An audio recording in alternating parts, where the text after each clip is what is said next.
Jangan khawatir, Tuan Chen. Karena saya telah berjanji untuk melayani Anda selama 300 tahun, tidak peduli siapapun yang mengancam Anda selama 300 tahun ini, saya akan melindungi Anda, bahkan jika itu berarti bertarung sampai mati. Li Chunfeng berkata kepada Chen Ping dengan sangat serius. Chen Ping memandang Li Chunfeng dengan rasa terima kasih, lalu mengangguk. Saya juga, melihat ini, Nan Batian juga berbicara dengan tergesa-gesa. Jangan khawatir, ikuti aku dan nyawamu tidak akan terancam. Jika orang yang mengancamku terlalu kuat, seseorang tentu akan mengurusnya. Di belakangku ada lebih dari kalian berdua. Chen Ping tersenyum sedikit dan berkata, Chen Ping, ayo kita pergi dari sini. Aku selalu merasa ini terlalu menakutkan. Pertama kali Lin Keting melihat hukuman itu, dia ketakutan. Chen Ping mengangguk, lalu semua orang melesat dan meninggalkan tangga tingkat kedua dan kembali ke dunia surga. Lin Chong dan Taois Wuji terkejut melihat Chen Ping dan yang lainnya keluar lagi. Level kedua ini terlalu cepat, dan ada seorang kultivator pedang dengan tatapan abadi mengikuti Chen Ping. Juga muncul pada saat yang sama banyak kultivator dari alam surgawi kedua. Ningxi dan Su Yuki juga diteleportasi keluar bersama. Gerbang cahaya di tingkat kedua tangga perlahan menghilang, yang membuktikan bahwa tingkat kedua tidak lagi dijaga. Ningxi menatap Chen Ping dengan tak percaya, terutama saat ada pendekar pedang lain di samping Chen Ping. Kakak senior, ayo pergi ke lantai 3, Ningxi tidak banyak bicara, tetapi membawa Su Yuki ke lantai 3. Setelah mengucapkan terima kasih kepada Chen Ping, para biksu lainnya juga melompat ke tingkat ketiga. Li Jianxian, ketika pendeta Tao Wuji melihat Li Chunfeng, dia tidak dapat menahan diri untuk tidak tercengang. Jelaslah bahwa Taois Wuji sebenarnya mengenal Li Chunfeng ini. Master Wuji, aku tidak menyangka kau akan terjebak di alam surga. Pantas saja aku tidak melihatmu selama bertahun-tahun. Ketika Li Chunfeng melihat Taois Wuji, wajahnya juga dipenuhi dengan keterkejutan. Bagaimana kamu bisa berada di tangga itu? Taois Wuji bertanya dengan bingung. Saya membuat kesalahan kecil dan dipenjara di Stairway to Heaven. Li Chunfeng berkata dengan sedikit malu. Kesalahan apa yang telah kamu buat? Taois Wuji bertanya dengan rasa ingin tahu. Ini, bagaimana mungkin Li Chunfeng berani mengatakan bahwa dia sedang mengintip seorang wanita yang sedang mandi? Tuan, jangan tanya lagi. Mari kita kembali ke markas dulu dan beristirahat. Saya akan menantang level ketiga. Chen Ping membantu Li Chunfeng memperlancar segalanya. Tuan Chen, penjaga lantai 3 pasti sangat kuat. Meskipun Anda cukup kuat, saya khawatir akan sulit bagi Anda untuk melewati lantai 3. Menurutku, sebaiknya kau beristirahat dulu, baru berlatih. Aku juga bisa membantu Tuan Chen mengasah keterampilan pedangnya. Li Chunfeng berkata pada Chen Ping. Saya dapat membantu Tuan Chen melembutkan tubuhnya. Nan Batian juga berkata, Yah, tangga menuju surga ini hanya bisa bertahan selama 3 bulan, jadi tidak akan bertahan hanya untuk sementara.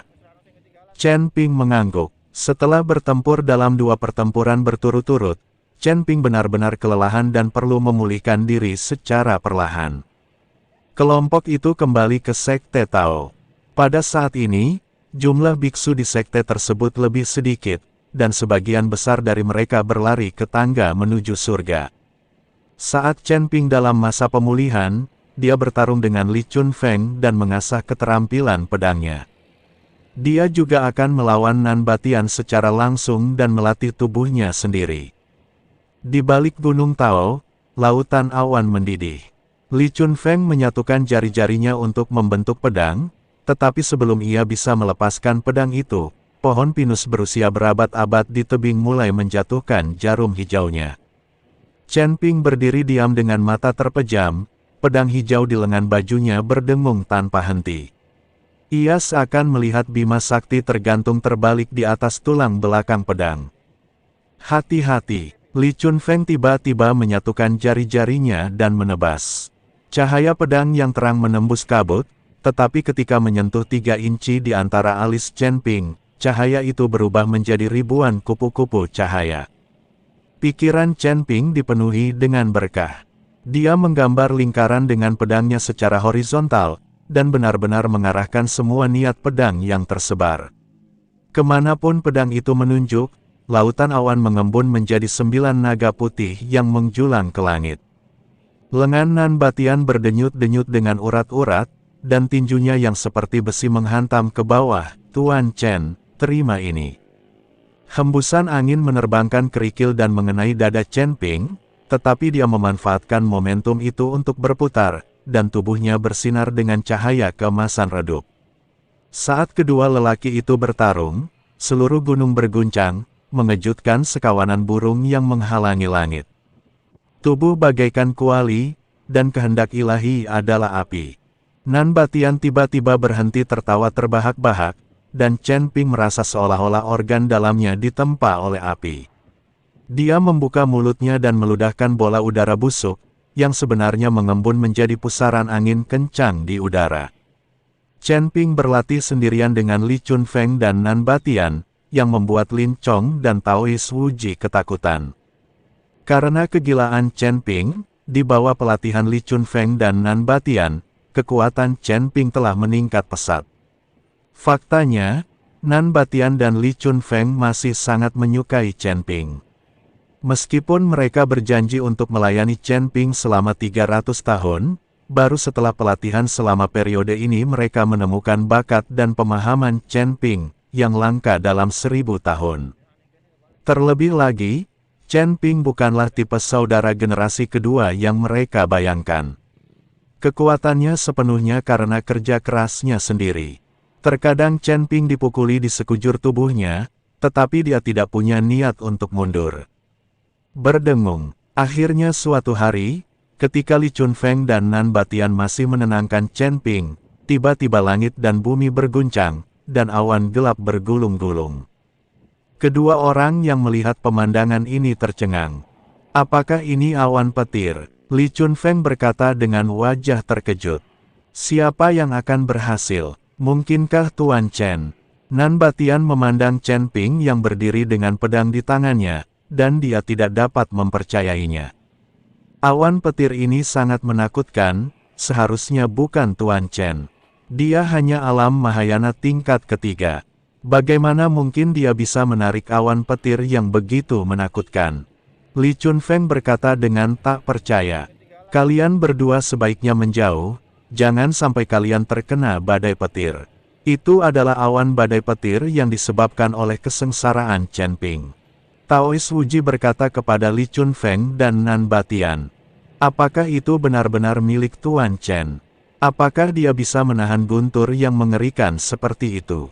Li Chunfeng terkejut. Kau lupa bahwa Tuan Chen bahkan mampu menahan kekuatan Dewa Emas, jadi dia pasti akan baik-baik saja dengan kesengsaraan guntur ini. Kita harus menjauh darinya. Setelah Nan Batian selesai berbicara, dia menarik Li Chunfeng pergi. Saat awan badai bergulung-gulung, kilatan petir pun bergulung-gulung di awan.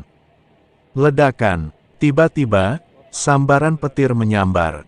Chen Ping berdiri di sana tak bergerak, tanpa perlawanan apapun. Begitu saja, kesengsaraan guntur berakhir, dan tubuh Chen Ping mengeluarkan sedikit bau terbakar, tetapi dia tidak mengalami banyak kerusakan. Fakta bahwa Chen Ping mampu menahan kesengsaraan guntur dengan tubuh fisiknya juga sebagian besar terkait dengan Nan Batian. Anda harus tahu bahwa Nan Batian dan Li Chunfeng keduanya abadi di surga. Chen Ping kini telah mencapai alam Mahayana tingkat keempat. Tidak seorang pun dapat mengetahui berapa kekuatannya yang sebenarnya.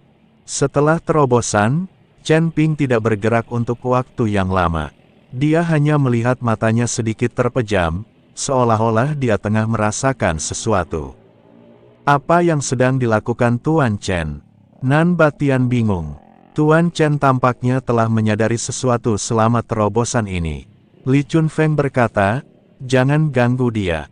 Saat semua orang menyaksikan dengan napas tertahan, aura di sekitar Chen Ping menjadi semakin halus, seolah-olah diam-diam selaras dengan irama misterius antara langit dan bumi.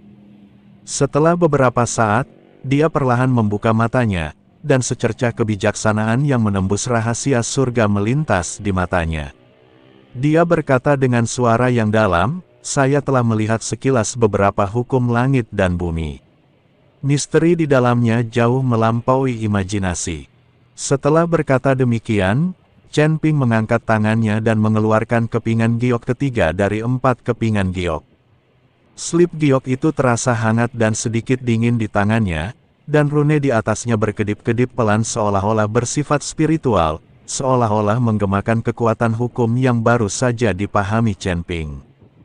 Chen Ping menarik napas dalam-dalam dan perlahan-lahan menyelidiki kesadaran spiritualnya ke dalam potongan batu giok itu. Dalam sekejap, batu giok itu memancarkan cahaya yang sangat cemerlang, dan aura yang agung dan kuno menyebar bagaikan gelombang pasang.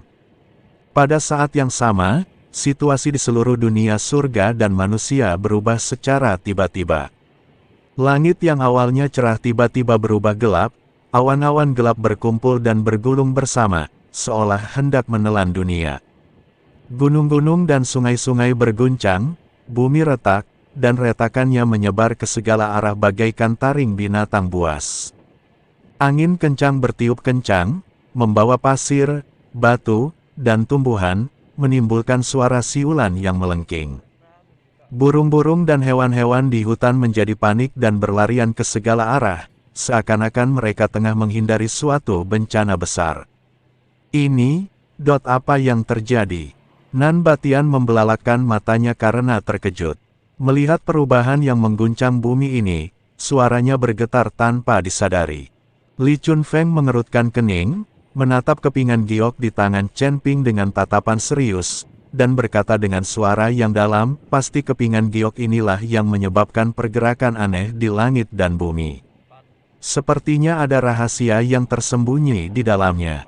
Pendeta Tao Huji mengusap jenggotnya, sedikit kekhawatiran melintas di matanya, dan bergumam, perubahan dunia yang begitu drastis mungkin merupakan pertanda bahwa formasi besar langit dan bumi akan segera muncul.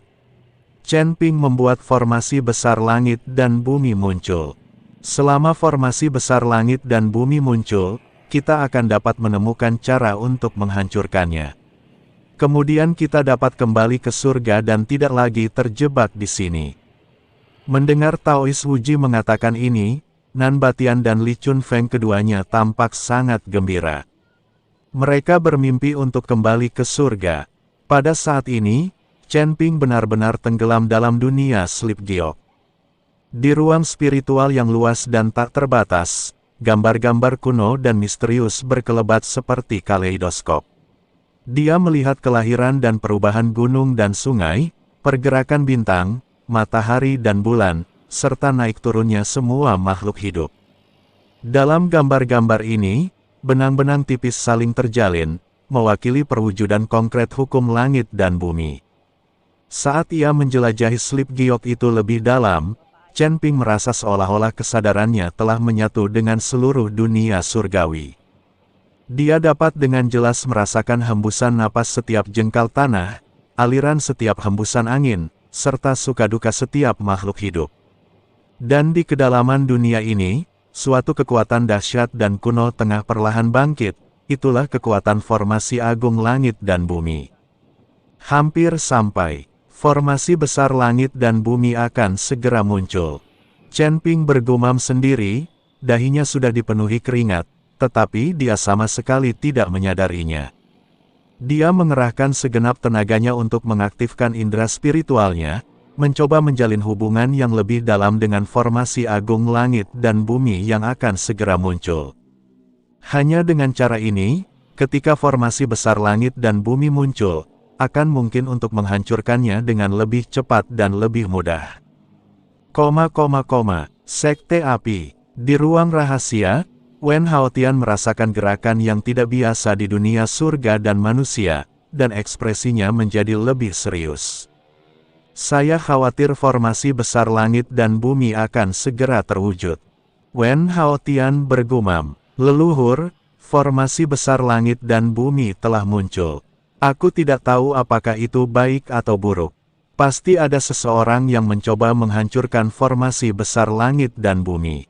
Seorang lelaki tua berjanggut putih di depan Hao Tian berkata, orang ini adalah pemimpin sekte Huofen, Wen Nanxing, dan ayah dari Wen Xi dan Wen Qing. Wen Nanxing mengasingkan diri bukan karena dia terluka, dia hanya sedang menyembuhkan Wen Hao Tian. Ada yang baik dan ada yang buruk. Segala sesuatu di dunia ini memiliki yin dan yang. Namun, jika formasi langit dan bumi yang agung ini hancur, itu mungkin bukan hal yang buruk bagi kita. Setelah Wen Hao Tian selesai berbicara, dia melihat peti mati perunggu tidak jauh darinya. Leluhur, siapa yang ada di dalam peti perunggu itu? Mengapa Anda menyuntikkan energi spiritual ke dalamnya setiap hari? Nanxing sangat bingung ketika ditanya. Begitu kata-kata ini keluar, raut wajah Wen Hao Tian langsung berubah muram, dan dia menatap Wen Nanxing dengan dingin. Sudah berapa kali aku katakan padamu, jangan bertanya tentang hal-hal yang tidak seharusnya kau tanyakan, dan jangan mengetahui hal-hal yang seharusnya tidak kau ketahui. Itu tidak akan ada gunanya bagimu. Merasakan hawa dingin dari Wen Hao Tian, Wen Nanxing menggigil ketakutan. Leluhur, saya salah, saya tidak akan bertanya lagi. Aku penasaran apakah dia akan mampu terbangun pada hari ketika formasi besar langit dan bumi hancur. Wen Hao Tian menatap peti mati perunggu itu dengan tatapan kosong.